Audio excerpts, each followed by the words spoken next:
안녕하세요, 여러분. 잘 지내셨나요? 너무 오랜만에 왔죠. 저는 발령받고 학교에 적응하고 일하고 하다 보니까 이렇게 1년이 훅 지나가 버렸습니다. 얼마 전에 대학원에서 이제 임용 특강을 했었는데, 그때 임용 특강을 하면서 유튜브를 보셨다는 선생님도 계셨고, 사실 중간중간에 메일을 꾸준히 주신 선생님도 계셨어서 계속 유튜브를 올려야 되는데 하면서 바쁘다는 핑계로 영상을 계속 못 올리고 있었어요. 그러다가 이제 티오도 뜨고, 사실 티오가 많이 줄어들어 가지고 선생님들께서 많이 힘드셨을 걸로 생각이 됩니다만, 또 저희가 열심히 한 만큼 좋은 결과가 있을 거라 믿으면서 그렇게 또 생각하면서 시험을 잘 준비하셨을 거라 생각합니다. 이번 시험에 관해서 하고 싶은 말은 많지만 그렇지만 우리가 또 다음 시험인 면접이 기다리고 있기 때문에 필기 결과를 기다리면서 면접을 잘 준비하는 것에 목표를 두고 이제 면접 공부를 열심히 시작해 봅시다. 그래서 저는 이제 서울시 면접을 쳤기 때문에 서울시 면접 보기 영상을 가지고 왔고요. 면접 준비 영상은 다음 영상으로 좀 끊어서 올려보려고 합니다. 지금은 면접 보기 영상을 올렸고요. 자, 오늘 하려고 하는 말은 우선은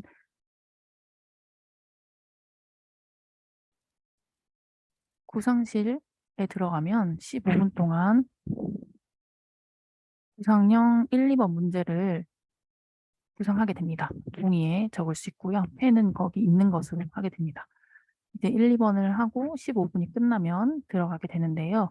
이제 면접실에 들어가면 내가 가져온 종이로 1, 2번을 답하게 되는데 6분 동안 답하게 되고 6분이 끝나고 나면 추가 질문 하나가 들어오고요. 이거는 똑같은 추가 질문 들어옵니다. 똑같은 추가 질문 들어오고 나면 앞에 있는 파일 열어보면 즉답형 질문이 있고 즉답형 답하고 나면 즉답형에 대한 추가 질문 이렇게 해가지고 이 모든 질문, 이 6분 포함해서 15분 동안 답하는 식으로 진행됩니다. 이래서 이제 15분이 진행되면은 이제 모든 면접이 끝나는 거고요. 그래서 저는 처음에 1차 때, 그러니까 21년도 면접에서는 77점을 받았었는데요. 두 번째 22년도에서는 94.7을 받으면서 사실 면접 때문에 붙은 게 아닌가 하는 정도의 점수를 받게 되어서 면접 붙기를 천천히 올려보려고 합니다. 그래서 이제 선생님들한테 조금이나마 도움이 되었으면 좋겠고요. 서울은 면접 비중이 그만큼 크고 좀 면접으로 엎치락뒤치락 하는 만큼 이제 조금이나마 붙기를 보시고 도움이 되었으면 좋겠습니다. 말씀드릴 것은 문제를 제가 이제 시험 끝나자마자 적어두긴 했는데 그래도 이렇게 정확하지가 않아요. 가지고 나올 수가 없어서. 그래서 좀 그 부분은 감안하고 이해해 주셨으면 감사하겠습니다. 그럼 이제 시작할게요. 먼저 들어가면 노크하고 인사하고 사실 뭐 인사를 어떻게 해야 된다더라, 뒤로 나가야 된다더라 이런 막 카더라가 되게 많은데 그런 건 크게 상관없는 것 같아요. 뭐 진짜 다리를 벌리고 앉는다든지 뭐 막 인사도 하지 않는다든지 이런 정도의 큰 예의에 어긋나는 게 아니라면 사실 막 머리가 뭐 잔머리가 나오면 안 된다는 등 그런 거 상관없는 것 같고 저는 두 번째 때 그냥 제가 제 손으로 포니테일 하고 갔고 저는 1차 그 첫 번째랑 두 번째 둘 다 뭐 화장을 받거나 메이크업 하거나 전혀 그러지 않았습니다. 그냥 제가 하고 갔고요. 그리고 이제 왼쪽 가슴에 관리번호를 붙이고 들어가는데 저는 이때 뽑기에서 제일 마지막 번호가 걸렸어 가지고 제일 마지막에 들어갔었어요. 그래서 일단 마지막 번호였는데 여기서 노크하고 들어가고 앉으면 타이머를 켜시면 이제 15분 타이머가 거꾸로 흘러가는 타이머로 진행이 됩니다. 그럼 이제 구상형 올려놓은 종이를 올려놓고 이제 진행을 하는데요. 시작을 해보도록 하겠습니다. 네, 구상형 1번 답변 드리겠습니다. 제시문에서의 공통적인 문제점은 공동체 의식이 낮다는 점입니다. 그 이유는 A 교사가 현재 혼자 일을 하고 있으며 B 교사가 집단 상담을 진행하는데 어려움을 겪고 있고 C 교사는 창체 시간을 활동을 진행하는 데 있어 의견의 갈등이 있기 때문입니다. 또한 D 교사는 뭐라고 하고 있기 때문입니다. 이는 원활한 의사소통이 부족해 공동체 의식이 낮은 것으로 보입니다. 따라서 서로의 원활한 의사소통을 통해 공동체 의식을 높이는 것이 중요할 것입니다. 이에 대한 해결 방안 세 가지 말씀드리겠습니다. 첫째, 비공식 조직을 활성화하겠습니다. 교사들이 서로 간 의견을 원활히 하기 위해서는 긍정적 관계가 선행되어야 할 것입니다. 이를 위해 친목 도모가 필요할 것이라 생각됩니다. 따라서 비공식 조직 활성화를 통해 교사 간 친밀도를 높이고 의사소통을 원활히 하도록 하겠습니다. 둘째, 토론 있는 교직원 회의를 활용하겠습니다. 민주적이고 수평적인 의사소통이 가능할 것이기 때문입니다. 이를 활용해 교사들 간 업무에 대해 자유롭게 이야기를 나누고 힘든 점이 있다면 함께 나눔으로써 다양한 방안 사용이 가능할 것이라 생각됩니다. 셋째, 공동 목표를 담은 책을 발행하겠습니다. 의사 결정을 통해 함께 공동 목표를 가지고 이를 나눌 수 있는 책을 발행하여 나눠 가지도록 하겠습니다. 이를 통해 공동 목표를 함께 나눌 수 있도록 하고 책을 보며 목표를 한 번 더 상기할 수 있도록 함으로써 의사소통과 긍정적 분위기를 증진할 수 있게 돕겠습니다. 이상입니다. 여기서는 둘째, 토론 있는 교직원 회의를 활용하겠습니다. 이 부분에서 이제 면접관 분들이 체크하시면서 적는 모습을 보이셨어요. 아마 이 부분이 뭐 약간 점수를 얻는 키워드가 아니었나 싶은데 이 부분은 서울시책에 나와 있는 내용이었습니다. 그래서 서울 면접은 서울시책을 필수적으로 보시는 걸 추천드리고 시책을 녹일 수 있으면 녹이는 것이 좋다고 생각됩니다. 그래서 이 부분은 이제 다른 선생님들 복귀 답안 봤을 때 모두가 하나씩은 말한 답안이 토론 있는 교직원 회의더라고요. 그래서 이 부분 남들도 말한 부분 나도 하나 말했으면 좋지 않았을까 이런 생각을 합니다. 그리고 이제 구상형 2번인데요. 구상형 2번은 이렇게 사례가 나오고 요즘 옛날에는 그러지 않았는데 21년도부터 이제 서울 문제가 뭐 2-1, 2-2 이런 식으로 말할 게 되게 많아졌어요. 그리고 여기 5가지를 찾아서 말하라 하면서 좀 말할 게 되게 많았던 문제로 기억합니다. 그래서 구상형 2번 말한다면 구상형 2번 답변 드리겠습니다. 최근 자해 자살 학생이 증가하고 있는 만큼 전문 상담교사는 전문성을 발휘하여 이에 대한 적절한 방안을 제시할 수 있어야 합니다. 먼저 2-1 답변 드리겠습니다. 학생의 자해 위험성이 높은 근거는 다음과 같습니다. 첫째, 초등학교 때부터 자해를 했다는 점입니다. 둘째, 여러 번 자해를 했다는 것입니다. 셋째, 학업적 스트레스와 같이 부정적 기분이 들 때 자해로 해결한다는 점입니다. 넷째, 어머니가 학업적 압박을 주는 것으로 보아 상황적 어려움을 겪고 있다는 것입니다. 마지막 다섯째, 자해로 인해 병원 치료를 받은 적이 있다는 점입니다. 이에 대한 방안 말씀드리겠습니다. 첫째, 이 학생은 비자살성 학생, 다시 답변 드리겠습니다. 이 학생에게 대체 방안을 알려주도록 하겠습니다. 현재 학생은 학업적 스트레스가 느껴질 때 자해를 하는 것으로 보아 비자살성 자해에 해당하는 학생으로 보여집니다. 따라서 학생이 부정적 느낌이 들 때 대체 방안을 시행함으로써 부정적 감정도 적절하게 해소할 수 있도록 하겠습니다. 구체적으로는 신문 구기기, 찬물 샤워 등을 알려주어 학생이 감정을 잘 다스릴 수 있도록 하겠습니다. 둘째, 관련 기관을 안내하겠습니다.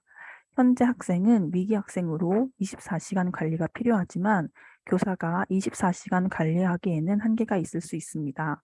따라서 관련 기관을 안내하여 학생이 집에서 혹은 필요로 할 때 언제든지 도움을 구할 수 있게 하겠습니다.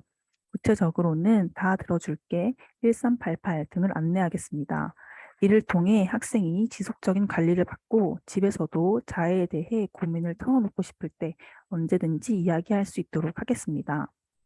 셋째, 소중한 나, 소중한 우리 교육 활동을 하겠습니다. 이 활동은 학생이 화분 키우기를 통해 작은 생명이 주는 소중함에 대한 경험을 하게 하는 것입니다. 구체적으로는 학생이 원하는 씨앗으로 화분을 키우고 꽃 키우기 활동을 함으로써 학생이 작은 생명도 누군가에게 영향을 주고 소중하다는 것을 알게 되어 자신 역시 누군가에게 소중하고 중요한 존재임을 알게 하는 것입니다. 이렇게 2-1을 말했는데요. 이때 일단 5가지를 근거를 찾아야 됐잖아요. 저는 이 진짜 제시문에서 찾았었는데 다른 선생님들은 보니까 어릴 때 자해가 시작됐다는 것으로 보아 뭐 연령이 낮을 때 자해가 시작되었다. 반복적인 행위다. 빈번하다. 약간 이런 식으로 좀 학문적으로 얘기를 하셨더라고요. 그래서 저는 이게 좀 더 정답에 가깝지 않았나 이런 생각이 들었어요. 그리고 방안에서는 제가 첫째에서 이 학생은 비자살성 학생 하고 다시 답변 드리겠습니다라고 했는데 실제로 이렇게 답변을 했고요. 그래서 다시 답변 드리겠습니다라고 했을 때 면접관분들이 좀 쳐다보시긴 하셨지만 그냥 잘 넘어갔던 것 같습니다. 또 사실 자살 자해는 FM적인 답안이 있잖아요. 뭐 생명존중위원회를 연다던가 이런 게 있는데 서울시에서는 좀 자기만의 답변, 창의적인 답변, 네이밍 이런 걸 좋아한다는 걸 사실 이제 서울 면접을 준비하면 다들 아시겠지만 그래서 세 가지를 답하면 두 가지는 FM을 말하고 한 가지는 네이밍한 답을 넣자. 약간 이런 식으로 저만의 전략을 짰기 때문에 이번에도 두 가지는 이제 뭐 이렇게 약간 FM적인 답을 말하고 한 가지는 소중한 우리 교육 활동을 하겠다. 이런 식으로 얘기를 했습니다. 그다음은 이제 2-2 답변 드리겠습니다라고 하고 이제 답변을 했습니다. 2-2 답변 드리겠습니다. 첫째, 관련 기간 안내를 하겠습니다. 담임교사에게 자해 자살 사안은 담임교사에게도 어려운 일임을 말하고 공감하겠습니다. 이와 더불어 자살성 자해, 비자살성 자해에 대한 안내를 하고 담임교사가 이에 대해 더 전문성을 키울 수 있도록 관련 기관을 안내하여 직접 필요한 자료를 찾아볼 수 있도록 하겠습니다. 이를 통해 담임교사는 자해 자살에 대한 이해를 높일 수 있을 뿐더러 더 나아가 관련 학생을 마주하였을 때에도 역량을 발휘할 수 있도록 하겠습니다. 구체적으로는 중앙자살예방센터, 청소년 상담복지센터를 안내해 드리도록 하겠습니다. 둘째, 마음챙김 어플을 알려드리도록 하겠습니다. 담임교사는 사례와 같은 사안을 마주하면 소진이 빠르게 일어날 수 있습니다. 교사 역시도 마음 관리를 잘 해야 학생에게 더 효과적인 교육을 실시할 수 있습니다. 따라서 마음 챙김 어플을 알려드리고 교사가 자신의 마음 관리 역시 잘 할 수 있게 하겠습니다. 구체적으로는 마보, 하루 명상과 같은 어플을 알려드리겠습니다. 이상입니다. 여기서는 제가 이제 하고 싶은 말이 좀 많았던 것 같아요. 그래서 첫째 관련 기관을 안내하겠다 하고 바로 뒤에 이제 공감하겠다라고 했어요. 그래서 사실 이 두 가지를 나눠서 해도 됐는데 공감이라는 게 너무 맞는 기다 보니까 그냥 한 곳에 녹아내고 그다음에 관련 기관에 대한 정보를 이제 얘기를 했는데요. 중앙자살예방센터, 청소년 상담복지센터 이렇게 얘기를 했더니 면접관님들께서 가지고 계신 자료, 종이를 막 이렇게 넘겨보시더라고요. 아마 '이게 답안에 있나?' 하는 그런 느낌을 받았어요. '답안에 있어서 찾아보시는 건가?' 이런 느낌을 받아서 면접이 아무리 답이 없다고 해도 면접관님들께서는 어느 정도 답안의 틀을 가지고 들어가시는 게 맞다라는 생각이 들었고요. 그리고 이제 마음챙김 어플 같은 경우는 이제 사실 이런 경우는 너무 이제 맞는 기가 많다 보니까 나만의 답으로서 하나 챙겨간 게 마음챙김 어플이었습니다. 그래서 이거를 사용했습니다. 그리고 이제 이거 끝나고 나면 이제 구두로 추가 질문을 불러주시는데 사실 저는 마지막 순서기도 해서 AI가 아니라 면접관님이 직접 들려주시는 거다 보니까 잘 안 들리기도 하고 발음이 뭉개지실 때도 있어요. 그럴 때는 "한 번 더 말씀 부탁드립니다." 이렇게 하면 잘 들려주시니까 한 번 더 어 들려 달라고 하더라도 잘 듣고 대답하시는 게 중요하고요. 이렇게 말씀을 해 주시면 "잠시 생각 후 답변 드리겠습니다."라고 하고 1분 정도 최대 1분 30초 정도 생각을 잘 정리한 후에 "답변 드리겠습니다."라고 하고 답을 하시면 됩니다. 그래서 이번에 추가 질문은 이렇게 세 가지를 넣어서 시연하시오. 시연은 면접관님들 앞에서 약간 상담하는 걸 보여드리는 겁니다. 저희는 수업 시연이 없는 만큼 상담 시연이 요즘에는 꼭 하나씩 나오고 있는데요. 21 년도에도 상담을 받기 약간 상담 연계에 대해 거부감을 나타내는 학부모에게 방 한 세 가지를 넣어 시연하라. 이게 21 년도 문제였다면 이번에는 스마트 기기에 관한 고민을 하는 학부모에게 어떻게 할 건지 방 한 세 가지를 넣어서 시연하라. 이게 문제였습니다. 그래서 저는 "답변 드리겠습니다."라고 하고 이렇게 답했어요. 첫째, 객관적 척도를 그래프로 나타내 보게 하도록 하겠습니다. 이때 이렇게 버벅거렸습니다. 네, 하도록 하겠습니다. 학생과 함께 이용 시간을 객관적으로 파악할 수 있도록 직접 그래프를 그려보는 것을 추천드리겠습니다. 둘째, 스마트 기기를 하는 학생의 욕구를 탐색하도록 권하겠습니다. 학생의 욕구를 먼저 파악해야 대체 방안을 함께 찾을 수 있기 때문입니다. 셋째, 학생이 직접 목표를 세워보도록 하겠습니다. 무조건적으로 하지 마, 안 돼라고 하면 아이들은 방어적 태도를 보일 수 있기 때문에 학생이 스스로 목표를 세우고 도달할 수 있게 함으로써 책임감과 유능감을 기를 수 있게 하겠습니다. 이를 토대로 시연하겠습니다. 안녕하세요, 어머님. 네, 요새 아이가 스마트 기기를 많이 해서 고민이시라고요. 요새 원격 수업에 친구도 못 만나니 아이들이 스마트 기기를 많이 하게 되어 고민들이 많으시더라고요. 제가 방안을 몇 가지 드리자면, 첫째, 아이랑 객관적으로 스마트 기기 사용 시간을 그래프로 그려보는 것입니다. 아이들은 자신이 얼마나 많이 스마트 기기를 사용하는지 잘 모를 때가 많기 때문이에요. 그래서 같이 그래프로 표현해보고 아이가 객관적으로 인식할 수 있게끔 하면 좋을 것 같아요. 둘째, 스마트 기기를 계속하게 하는 욕구를 파악해 보는 것입니다. 아이가 어떤 것 때문에 스마트 기기를 자꾸 하게 되는지 파악하면 욕구를 대체할 방안을 마련할 수 있을 것이기 때문이에요. 혹시 이에 대해서 아이랑 이야기를 나눠보셨을까요? 아, 네, 맞아요. 이유가 다양할 것 같습니다. 또 요새 아이들에게는 유일한 소통 창구이기도 해서 더 그런 것 같고요. 마지막으로 세 번째는 아이랑 규칙을 함께 세워보면 좋을 것 같아요. 무조건 하지 마, 줄여라고 하면 아이들은 저항감, 반항감을 갖게 될 수 있으니 아이에게 오늘은 얼마나 줄일 수 있을까? 일주일 동안 얼마나 줄여볼까? 라고 하며 함께 규칙을 세워보면 좋을 것 같습니다. 혹시라도 또 다른 문의 사항이 있으시거나 궁금한 사항이 있으시면 언제든 연락 주세요. 라고 하겠습니다. 이상입니다. 이렇게 했고요. 이런 문제 같은 경우는 사실 추가 질문도 3분 내에 끝내야 되기 때문에 방안에 대한 이유를 길게 말하면 사실 시간이 오바되는 경우가 많아서 짧게 짧게 얘기하고 시연도 부드럽게, 저는 시연할 때 "기계 같다." 약간 "이때만 되면 딱딱해진다."라는 얘기를 많이 들어 가지고 최대한 부드럽게 하려고 노력했습니다. 아무래도 저희는 상담교사고 수업 시연이 아닌 상담 시연을 하는 것이기 때문에 "상담할 때 너네가 어떻게 할 건데?"라는 걸 보고 싶어 하시는 분들이 많기 때문에 어떻게 티키타카 왔다 갔다가 잘 되는지, 공감을 잘 하는지, 저희가 배웠던 기법을 어떻게 활용할 건지를 여기서 녹여내면 좋을 것 같다고 생각했어요. 그래서 좀 어색하지만 "아 네 어머님. 아 그러셨군요. 아 요즘 그렇대요. 아이들이 다 그렇대요." 약간 이런 반응들을 좀 적절히 섞어서 하려고 많이 노력했어요. 그리고 이제 파일 열어보고 "문제 보고 답해 주세요."라고 하시면 앞에 파일 덮여 있어요. 그럼 이제 파일을 열면 문제가 또 나옵니다. 그러면 "잠시 생각 후 답변 드리겠습니다."라고 하고 이제 문제를 읽으시면 되는데, 그때 즉답형 문제가 이렇게 나와 있었습니다. 그래서 저는 이 문제가 나에 대한 공통적인 생각을 말하라는 건지 따로 말해야 되는 건지 파악이 안 돼서 그냥 나눠서 말했어요. 그래서 이제 "잠시 생각해 보고 답변 드리겠습니다." 한 후에 이걸 보고 이제 세 가지와 나의 생각을 정리한 후에 "이것도 1 분과 1분 30초 내에 이제 정리를 하셔야 됩니다." 하고, 이때는 아까 추가 질문도 그렇고 적을 순 없어요. 적을 순 없고 머릿속으로 생각한 후에 답변을 하셔야 됩니다. 네. "잠시 생각 후 답변 드리겠습니다." 한 후에 1분 정도 지나서 "답변 드리겠습니다." 하고, 최근 학교 교육이 빠르게 변화하고 있는 만큼 적절한 이해를 가지고 학생의 성장을 돕기 위해 노력하겠습니다. 먼저 가에 대한 생각 말씀드리겠습니다. 이 글에서의 생각은 학생들이 수업에 흥미를 느끼지 못하고 있다는 것입니다. 이에 대해 학교 교육의 필요성을 말하고 지식뿐 아닌 전인적 교육을 실시할 수 있도록 해야 할 것입니다. 다음, 나에 대한 생각은 직업에 대한 목적이나 이해 없이 공부를 하기 때문에 의미 없는 과교육 현상이 나타나고 있다는 것입니다.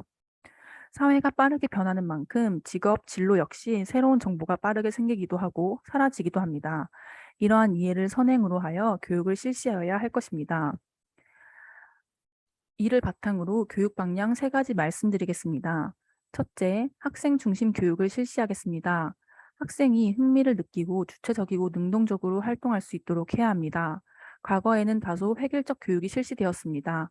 하지만 이제는 미래 인재의 모습이 다양화되고 변화하고 있는 만큼 학생이 흥미를 가지고 학교가 재밌다고 느낄 수 있는 수업을 해야 할 것입니다. 구체적으로는 토의 토론 중심 수업, 학생 참여형 수업을 실시하여 학생들이 학교에 흥미를 갖도록 하겠습니다.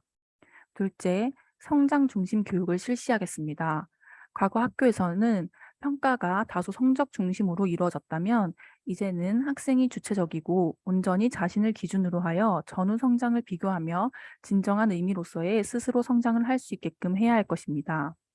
셋째, 진로 교육을 실시하겠습니다. 이제는 4차 산업시대라 불리는 만큼 사라지는 직업도 많고 새로 생기는 직업도 많습니다. 따라서 직업에 대한 인식을 가지고 학생들에게 진로 교육을 실시해야 할 것입니다.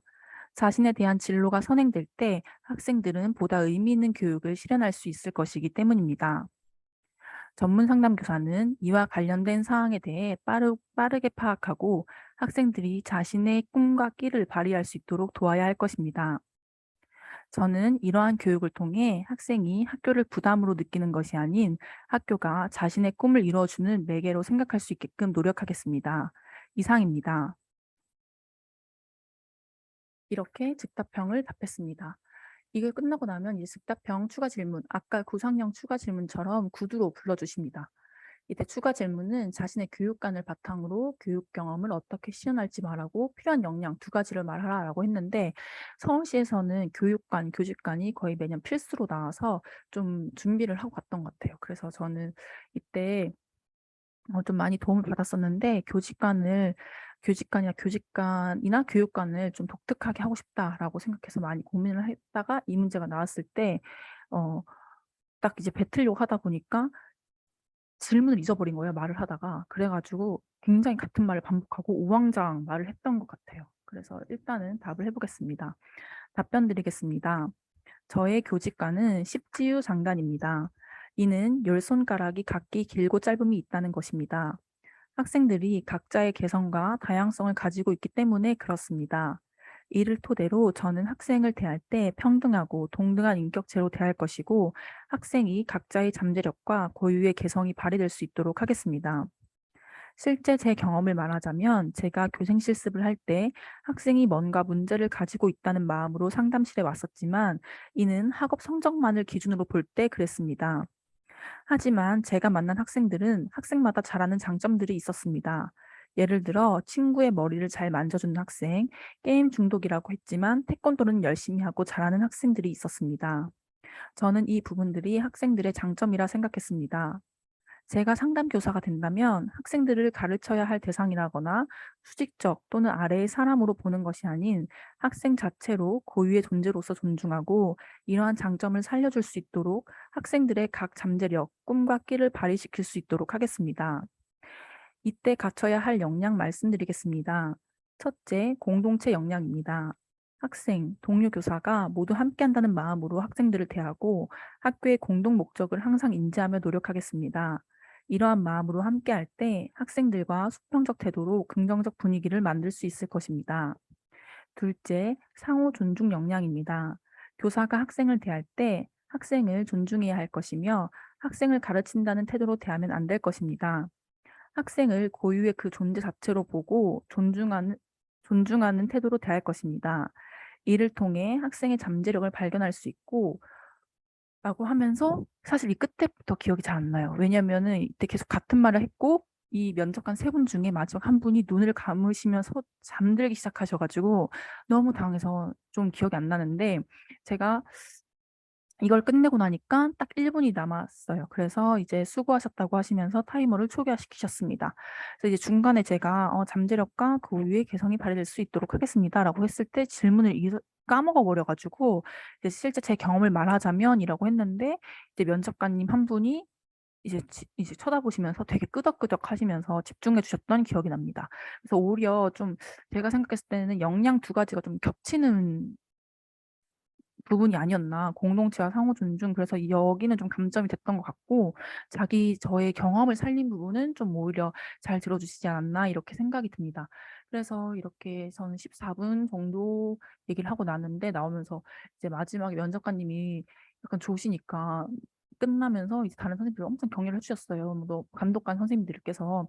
근데 이제 그때 눈물이 왈칵 나더라고요. 이제 두 번째 시험이었고 저는 이제 '이게 끝나면 더 이상 하지 않겠다.'라는 마음을 먹고 있었는데 마지막에 그렇게 돼 버리니까 근데 이제 생각보다 점수가 잘 나왔어서 어 이렇게 지금 복귀를 하고 있지만 제가 이제 면접을 준비하면서 되게 마음고생을 많이 했었는데 왜냐면 두 번째 면접이다 보니까 그때 어떻게 준비했는지를 또 정리해서 조만간에 올려드리도록 하겠습니다. 일 주일 정도 쉬시고 바로 이제 면접 구성원을 구해서 면접 공부를 하실 걸로 아는데 그때 이제 제가 도움이 됐던 책들과 어떻게 준비했는지 함께 정리해서 조만간 빠르게 올려드리도록 할게요. 선생님들 시험 1차 시험은 정말로 점수를 까볼 때까지 모르는 거잖아요. 저도 1 차를 1점 차이로 붙었기 때문에 진짜 아무도 모르는 거라서 가채점, 자가채점 뭐 궁금하면 해 보실 수 있지만 그래도 그걸 맹신하지는 마시고 내 점수가 나올 때까지는 마음을 좀 비우시면서 면접에 조금 더 준비를 하시고 힘을 실으시면서 어 남은 시간을 잘 채우셨으면 좋겠습니다. 그럼 저는 또 다른 영상을 준비해서 면접 관련한 영상으로 다시 돌아오도록 할게요. 오늘 날씨가 많이 추운데 선생님들 감기 조심하시고 건강을 잘 챙기셔야 면접도 잘 볼 수 있으니까요. 그리고 무엇보다 몸고생, 마음고생 하시면서 시험까지 끝까지 준비하신 선생님들 너무 수고하셨습니다. 그럼 다시 만나요, 선생님들.